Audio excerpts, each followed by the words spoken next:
Muy buenas tardes, queridos amigos. Bienvenidos a Vladimir a la Una. En la primera parte del programa vamos a conversar con Gabriel Ben Tasgal, quien es periodista y además es experto en el Medio Oriente. Y le damos la bienvenida. Está de visita en nuestro país. Muchas gracias. Gracias por acompañarnos. Bueno, acaban de realizarse unas elecciones en Israel. Me gustaría que describieras cómo queda el mapa político ahora a partir de estos comicios, ¿no? Mira, por un lado la población israelí votó a favor de aquella persona que los israelíes sienten puede brindar más seguridad. Lo más importante en el mapa político israelí es quién ofrece más seguridad en temas de terrorismo y demás o en temas de relaciones exteriores. Netanyahu es visto como aquella persona que tiene más experiencia y más pedigrí para justamente suplir esa necesidad. Probablemente el gobierno futuro sea liderado por Benjamin Netanyahu, que el bloque nacional religioso ganó las elecciones. Sería conveniente quizás para Israel tener dentro de su gobierno una parte del bloque laborista que ocupe, por ejemplo, cargos como el Ministerio de Relaciones Exteriores para reducir la influencia o la presión de Europa en Estados Unidos. Ajá. Y con el tema religioso, por ejemplo, el hecho de que gobierne una coalición religiosa, eso no le quita margen de maniobra al gobierno a la hora de tomar decisiones pragmáticas en materia de acuerdos con otros países, en materia de alianzas internas. No, porque los partidos religiosos están especialmente interesados en recibir dinero estatal para sus escuelas y para sus centros de estudios de la Torá. Por lo tanto, ellos piden principalmente esos aportes. Tema de relaciones exteriores y de seguridad es un tema menor dentro de la agenda de los partidos religiosos.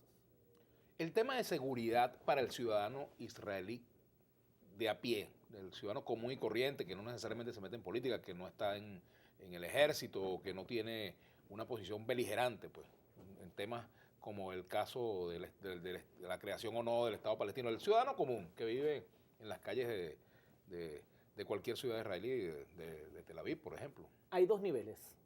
El primer nivel es seguridad interna, seguridad personal. Tú puedes caminar por las calles de cualquier ciudad israelí con total seguridad. Es más, mis hijos dejan su bicicleta fuera de la casa o dejamos la puerta de mi departamento abierta. Tú sabes que nadie va a entrar a robarte a tu casa, ni mucho menos. Tú sabes que no hay delincuencia en la vía pública que te roban a mano armada una billetera o un teléfono. Eso en Israel no pasa absolutamente. Lo que sí pasa es que ciertas zonas de Israel se saben que son más propensas a tener conflictos, por ejemplo, con los palestinos, por ejemplo, los poblados que están frente a la Franja de Gaza. Son zonas que sufren todo el tiempo el disparo de cohetes desde la Franja de Gaza hacia el interior de Israel, hacia zonas civiles. La gente en general no habla de esto, pero en los últimos 10 años han caído en Israel 12.000 cohetes disparados de la Franja de Gaza. Estas personas sufren tensiones en el área de seguridad. Ahora, siempre habrá una explicación del lado árabe de las agresiones a Israel y siempre habrá una explicación del lado israelí a las agresiones al territorio palestino, por ejemplo.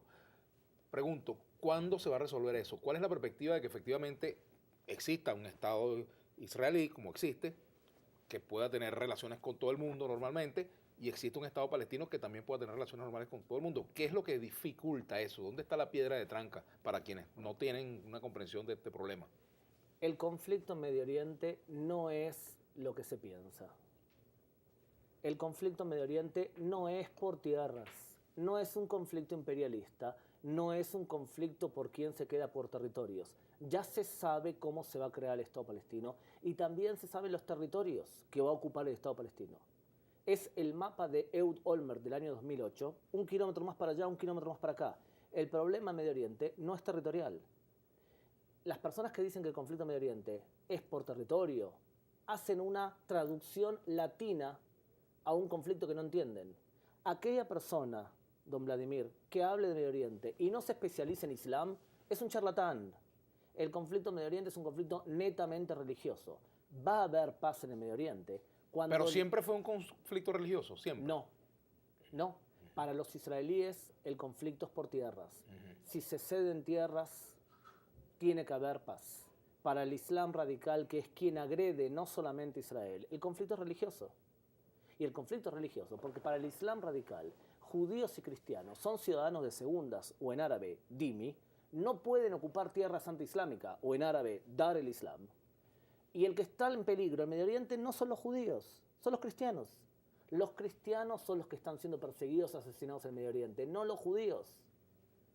Y si no, pregúntele, por ejemplo, a los europeos, que también tienen problemas con grupos radicales islámicos. Otra vez te vuelvo a decir, el conflicto debido a que es religioso. La paz se conseguirá solamente cuando el Islam moderado, que es la mayoría del Islam, se imponga. Y no cuando los radicales fijen la agenda como lo hacen actualmente. Ya sea... ¿Por qué no ha sido ISIS, posible un diálogo entre Israel y el Islam moderado? con el Islam moderado el diálogo es constante. ¿Dónde se reúnen? ¿Con quiénes hablan? Lo que pasa es que el Medio Oriente está gobernado por el Islam radical. La mayoría del Islam, que son 1.600 o 1.500 millones de personas, es moderada. Lo que pasa es que yo no hablo de un musulmán radical que vive que vive en Venezuela. Con él seguramente puedo hablar y le puedo preguntar un montón de cosas relacionadas con ambas religiones. En el Medio Oriente, quien gobierna no es el Islam moderado, es el Islam radical. Por lo tanto, ¿con quién voy a hablar en Israel? ¿Con ISIS? ¿Con Hamas? ¿Con Hezbollah? ¿Con el Qaeda? Con los moderados hablamos todo el tiempo. ¿Cuál es la exigencia de los moderados? ¿Qué es lo que dicen los moderados? La culpa la tiene Occidente. Ustedes se acuestan todo el tiempo con países radicales. Entonces nosotros, los moderados, que somos la mayoría, ¿cómo nos podemos sentir con fuerza para poder imponer nuestra agenda cuando ustedes mismos alientan el diálogo con radicales o se acuestan con radicales? Por ejemplo, ¿De acostarse con radicales? Por ejemplo, cuando mi equipo de fútbol, el Barça, utiliza y mancha su camiseta de fútbol con Qatar, cuando Qatar es un país que financia grupos radicales islámicos, es acostarse con radicales. Cuando un país tiene relaciones con un país radical... ¿Por qué tú eres del Barça y no eres del Real Madrid entonces? Porque me gusta el fútbol. ¿Te gusta cómo juega el Barça? No, me gusta el fútbol. Ajá. Aquella persona que le gusta el fútbol no puede ser de hincha del Real Madrid. Ahí estamos de acuerdo. Fútbol de calidad solamente en Estamos de Barcelona. acuerdo. De todas formas, cuando un país tiene relaciones estrechas con Irán, tú estás acostándote con un país que promulga el radicalismo islámico en todo el mundo. Eso es acostarse con radicales. Nosotros no le hacemos ningún favor a los moderados acostándonos con radicales. Tenemos que decir claramente quién es radical y quién no. Por ejemplo, los países con los cuales se puede dialogar en ese campo. Un montón de países musulmanes no radicales. Por ejemplo, Jordania. Por ejemplo, la autoridad palestina de Mahmoud Abbas, que negocia y que dialoga con Israel. Egipto actualmente.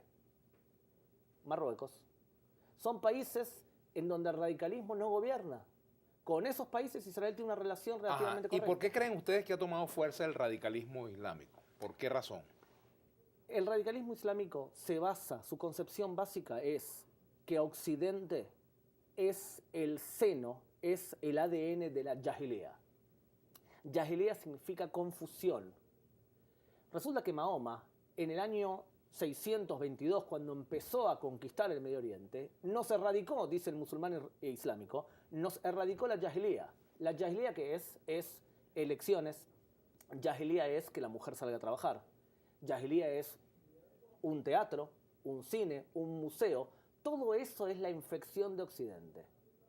Los grupos radicales islámicos dicen que la mejor forma de no ser conquistados por aquel que no es musulmán es erradicar la Jahiliya, o sea, erradicar la influencia de Occidente. Israel es un ejemplo de eso, pero los cristianos también. Entonces, toda esa manifestación se ve en el Medio Oriente. El radicalismo islámico nace como una crítica hacia los valores occidentales. Israel no tiene nada que ver en esto. Israel simplemente es un país en el Medio Oriente que representa a Occidente. Ahora, por ejemplo, cuando se alteró el relativo equilibrio, por ejemplo, cuando es derrocado Saddam Hussein, se abrió la espita para que surgieran diferentes grupos porque radicales. Saddam Hussein lo que hacía era poner un tapón encima de conflictos que existían. Y los conflictos que existían dentro de Irak eran conflictos netamente religiosos. El Islam sunita, Sin que embargo, odia, estuvo contenido durante la época de Saddam Hussein. Cuando él se fue, volvió a explotar conflictos que ya existían. Y los conflictos que existían comienzan en el año 663, en la batalla de Siffin, entre chiitas y sunitas. Entre ellos se odian. En Irak tú lo que tienes es una guerra civil religiosa entre chiitas y sunitas con los kurdos que intentan crear un Estado independiente. Y en Siria, ¿qué conflicto tienes? Tienes un conflicto también religioso entre chiitas y sunitas que combaten entre ellos. Y dentro de la autoridad palestina también tienes un conflicto religioso entre los radicales islámicos, o sea, Hamas, Y los moderados... Que son o sea, chiitas, digo. no, ellos son todos sunitas. Ah, todos sunitas. O sea que es una disputa religiosa. Por eso te decía nuevamente, aquel que te hable de Medio Oriente y no se especializa en Islam es un charlatán. Para hablar de Medio Oriente lo más importante es la religión.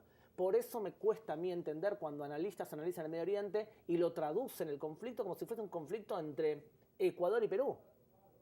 No es un conflicto a la latina esto. No tiene nada que ver con tierras, no tiene nada que ver con el agua, no tiene que ver con todos los demonios del imperialismo yanqui. Esto es un conflicto religioso principalmente y por eso aquel que hable de Medio Oriente y no hable de religión no va a poder explicar. Tú has invitado la semana pasada aquí a una persona que dijo que ISIS fue creado por Occidente. Solamente un charlatán puede decir algo así. Ahora, hay cables internacionales, de eso vamos a hablar de retorno a la pausa. Hay cables, hay informaciones que están en la prensa internacional que señalan, por ejemplo, que aviones de Irak derribaron aviones británicos con ayuda para el Estado Islámico. Vamos a hacer una pausa y hablamos de eso. Ya regresamos, ya venimos.